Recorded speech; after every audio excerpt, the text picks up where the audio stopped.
My daughter came home crying after she was invited to a Christmas party at my husband's parents' house. When I asked her why she was upset, she handed me a gift-wrapped present without saying a word. "Mom, look at this. Why did this happen to me?" she asked. I was shocked when I opened the present. It wasn't something meant for a child. I quickly went to the police and asked them to find out who gave this present to my daughter.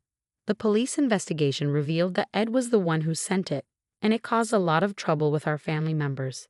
Ed faced serious consequences for his actions. I'm in my 40s and my husband is in his 30s. We both work at the same company. I started working there when I was in my mid-30s after leaving my previous job because my boss insulted me at a party. He called me an old maid because I wasn't married by the time I turned 30. But at my current job, people are judged by their skills, not their age or gender. My husband, who is now my boss, helped me settle in when I first joined the company. We got married quickly, and now we have a daughter in 3rd grade. She's a quiet girl who loves to read and is always kind to others. My husband's sister is quite troublesome, and we don't get along well. Thankfully, I have a good relationship with my in-laws, which makes things a bit easier. My sister-in-law, who really loves her brother, doesn't seem to like that I'm older than him and married to him. She made fun of our quick wedding, calling me names like old hag and suggesting I was too eager for marriage. Despite her comments, she used to visit us often when we first got married. Being older when I had a baby made it harder to get my body back in shape. She'd make rude remarks about my body, saying things like my belly was wrinkled and saggy from childbirth. She even joked that it would droop to the floor. She said I'd probably go gray from the stress of having a baby. Every time she left, she'd make mean comments about me getting dumped by her brother as I aged. I try to brush off her hurtful words, but it's hard not to feel bad about being older than my husband. I distract myself to avoid thinking about it too much, but her laughter still echoes in my mind sometimes.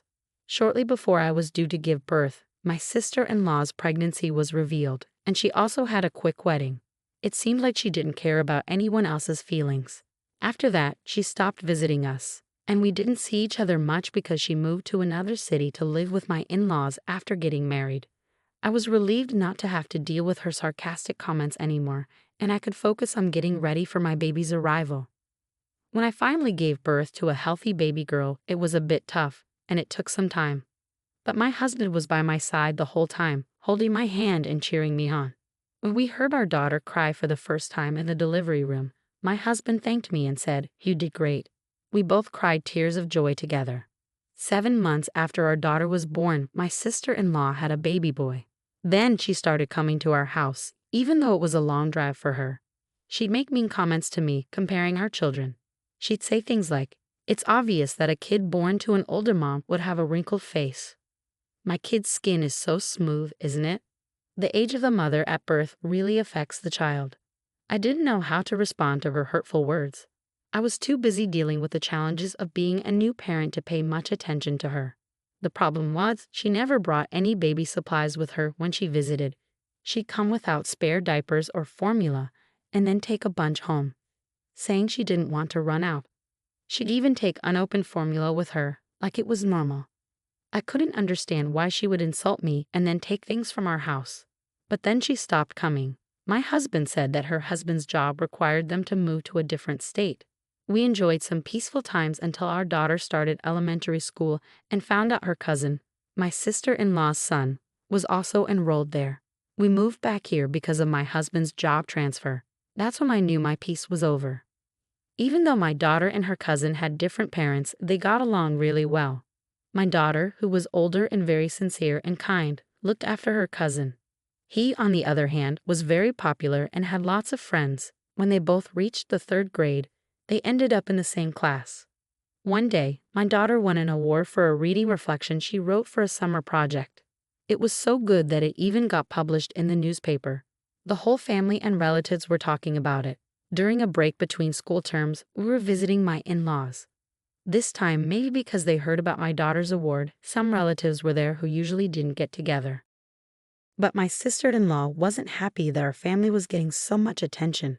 She complained, saying, "It's not fair. That book was supposed to be for my son, but your daughter took it." The truth was, they had just swapped books. They couldn't decide which book they wanted to read, so they agreed to swap after finishing. After they both finished reading both books, they talked about it and decided together which book report to write. My nephew liked the book my daughter read first, so she let him have it. When I explained the situation to my sister-in-law, she accused me of writing the award-winning reflection for my daughter. I used to write novels as a hobby in college, something she must have heard from my husband. Unbeknownst to me, she started spreading rumors among the parents at school, saying I had a connection with one of the judges and asked for a favor for my daughter's writing competition. My daughter heard these rumors and became really upset. She even stopped reading her favorite books, feeling downcast. Seeing my daughter so upset, not just because of me, but also because she became the target of mean comments, I couldn't take it anymore. I wanted to talk to my in-laws about everything that had happened, but I first confessed everything to my husband. It was the first time I told him about all the things his sister had done to me since we got married. She even took clothes I bought for my daughter when she was a baby, saying babies couldn't tell the difference between boys' and girls' clothes. She also insulted me and called me fat when I was pregnant, saying I looked like a sumo wrestler and should try a sumo stomp. My husband was furious, rightfully so, and he said it's not something to say to a pregnant woman. He called his sister's actions theft. He decided we should share everything with his parents, and he would be the one to tell them. So my husband and his parents went to my sister-in-law's house together. She was surprised to see them, but happy to see her beloved older brother. However, she ended up getting a harsh lecture from him and started to resent me even more. "You snitched to my favorite brother, you old hag. Acting like a tragic heroine must feel good, right? It's the worst for me, though. Take responsibility, you old ma," she said. At first, I thought she might be calling to apologize, but it turned out she just wanted to vent her anger at me. So I stopped answering her calls and let them go to voicemail. After about 2 weeks, the calls stopped, and I thought she had lost interest since I wasn't responding. But later, I found out that wasn't the case. In December, my in-laws organized a children's Christmas party for the first time. I was curious why they decided to do it this year. My daughter was thrilled to receive an invitation because she had fond memories of Christmas parties from her kindergarten days and was hoping her elementary school would have one too. However, her school didn't celebrate Christmas due to their policy on religious events. Why argue about religious reasons when Christmas has its own special meaning? I wondered. But apparently, some parents had strong opinions about it. I told my daughter we could have our own celebration at home since we did that last year. She was excited about the party and enjoyed picking out a gift for the gift exchange. The invitation for the party asked us to bring a gift worth around $20, so my daughter and I spent some time shopping at a nearby mall to find the perfect present. She chose one of her favorite picture books to share her thoughts with whoever received it. On the day of the Christmas party, she carefully held the present she picked and happily headed to my in-laws. Their house is just a 10-minute bus ride away from the bus stop, which is only a minute's walk from our house. I let my mother-in-law know that my daughter was coming, and she offered to pick her up. 10 minutes later, my mother-in-law called to say that my daughter had arrived safely, and I finally felt at ease. But 30 minutes later, everything changed. I had expected my daughter to be enjoying the Christmas party by now, but suddenly I heard the front door open. It was a weekday and my husband was at work. I was working from home because my daughter was on winter break. The unexpected sound of the door opening alarmed me, so I rushed to the entrance only to find my daughter sitting on the floor crying. I asked her what happened, and she handed me a gift-wrapped bag. She said I would understand once I looked inside, so I opened it. Inside was a torn-up newspaper with my daughter's reading reflection printed on it, along with a message card. The card, written in red ink, said, "If you get too cocky, you and your family will end up like this stuffed animal." There were also patterns that looked like blood splatters. Digging further inside, I found a stuffed animal that had been torn to pieces and covered in red ink. It was too cruel to be a joke. There was no way my daughter would coincidentally receive such a gift. During the gift exchange, my daughter explained that my sister-in-law had prepared this special present for her. Even though we agreed as a family that adults shouldn't personally prepare gifts for the child-focused Christmas party, my sister-in-law was at my in-laws' house. I didn't accompany my daughter because of this agreement. However, my sister-in-law's presence caught me off guard. My mother-in-law would have informed me if she had known my sister-in-law was there, but she didn't notice her. "Didn't you tell Grandma?" my daughter asked. My mother-in-law had always encouraged us to let her know if her daughter did or said anything to us. I had also communicated this to my daughter. When I tried to tell my daughter what happened, my aunt interrupted and said she hadn't called for me. She explained that only children with a connection to missionary schools were allowed. My daughter asked, "What's a missionary school?" And I was speechless. Just this spring, one of our relatives had passed the entrance exam for a missionary school, which had become a big topic of conversation. My sister-in-law's son also attended a missionary kindergarten. My sister-in-law must have thought this topic would be a way to scold my daughter. I told my daughter to stay inside with the gift she received while I rushed to the police station alone. I argued that it was a serious threat, but the police suggested resolving the matter within the family. However, I insisted that threats can be valid even among family members or siblings. Not only were there threatening words, but also a threatening letter and a mutilated stuffed animal, which I argued was malicious. Fortunately, a female police officer happened to pass by and empathized with how scared my daughter and I must have been. After I provided my sister-in-law's address, she promised to go and warn her right away. My wishes were fulfilled in the end, but I shudder to think what might have happened if that officer hadn't passed by. It was disheartening to realize that some members of the police force still wouldn't take action unless there was an actual incident or accident. I worried about how I could protect my daughter in case of an emergency. That evening, when my husband returned from work, I told him everything that happened. He was furious with his sister for ruining our daughter's fun out of spite. He immediately called his parents to express his anger, since the Christmas party was happening at their house and they supposedly didn't know anything about it. They claimed they had no idea my sister-in-law was there. They had left the back door unlocked, so she might have entered that way.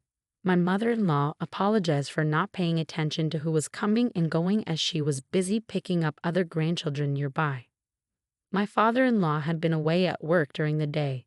The Christmas party was mainly organized by the older nephews and nieces, and my mother-in-law had mostly left it to them. Later, the police officer firmly warned my sister-in-law. From what I heard, she was told that any further reports could lead to more than just a warning, so things should be fine for the most part. However, my in-laws were upset by my sister-in-law's actions, which had escalated to involve the police. It could potentially lead to criminal behavior. As a result, they called a meeting with both our family and my sister-in-law's family with the parents present for discussion. When we arrived at my in-laws' house for dessert, my sister-in-law and her husband hadn't shown up yet. They finally appeared right at the last minute, with my sister-in-law clearly sulking. It was obvious she wasn't remorseful and resented me for involving the police. Her husband, sitting next to her, seemed clueless about why they were summoned. He'd appeared to have been called without being informed of the reason. During the discussion, he was shocked to hear for the first time about all the things his wife had done to our family, unaware that things had gotten to this point. He profusely apologized to us, feeling sorry.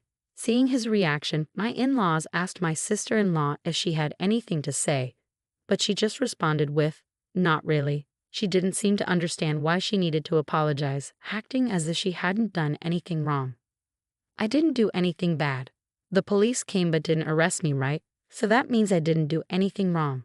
Everyone else was dumbfounded by her logic. It was like they couldn't close their mouths from shock. Lecturing her seemed like a waste of time. Then, unexpectedly, my sister-in-law's husband announced he was divorcing her. We were all puzzled because it seemed like they had a good marriage. Seeing our surprised looks, he confessed that he had reached his limit with her behavior since they got married. He hadn't complained about her not doing housework during pregnancy, and he hadn't scolded her for neglecting childcare and going out to have fun, thinking it was stress from being a new parent. But her carelessness with housework once led to a small fire that forced them to move. She, being vain, had insisted on their son attending a prestigious kindergarten when she heard other neighborhood kids were applying. But he didn't get in due to a lack of preparation. Embarrassed, she forced another move. While his job did involve transfers, they weren't as frequent as their moves suggested.